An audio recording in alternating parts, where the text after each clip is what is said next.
80 milli blood pump ചെയ്യേണ്ട ഹൃദയം 50 milli blood pump ചെയ്യുന്നുള്ളു. വളരെ സിമ്പിൾ ആണ് കാര്യം. ഇപ്പൊ നമ്മളെ നാട്ടിലുള്ള ഡോക്ടർ എടുത്തു നോക്ക്, ശാസ്ത്രജ്ഞൻ എടുത്തു നോക്ക്, സാമൂഹ്യ പ്രവർത്തനം എടുത്തു നോക്ക്, ബുദ്ധിജീവികൾ എടുത്തു നോക്ക്, ഏതൊരു വ്യക്തിനെ എടുത്തു നോക്കിയാലും അവരുടെ ഹൃദയം ആ ധർമ്മം നിറവേറ്റുന്നില്ല.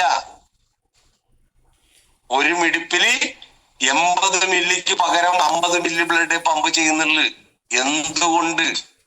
50 മില്ലി ബ്ലഡ് പമ്പ് ചെയ്യുമ്പോൾ ഒരു മിനിറ്റിൽ 5 ലിറ്റർ ബ്ലഡ് നമ്മുടെ ശരീരം മുഴുവൻ സർക്കുലേറ്റ് ചെയ്യണം.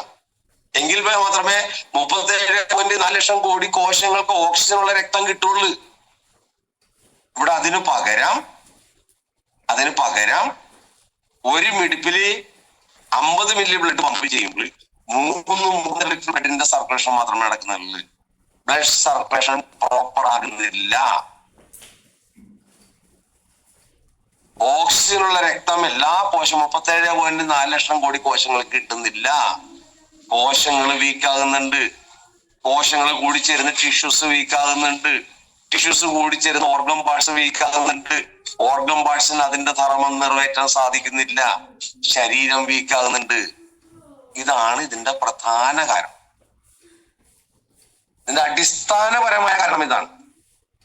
ഇവിടെ ഈ പ്രശ്നം പരിഹരിക്കാനായിട്ട് ഈ ബയോട്ടോറിയം എന്ന കമ്പനിയുടെ മാനേജിംഗ് ഡയറക്ടർ ആയിട്ടുള്ള സാഗർ ജോഷി സാർ എന്താ ചെയ്തിട്ടുള്ളത്?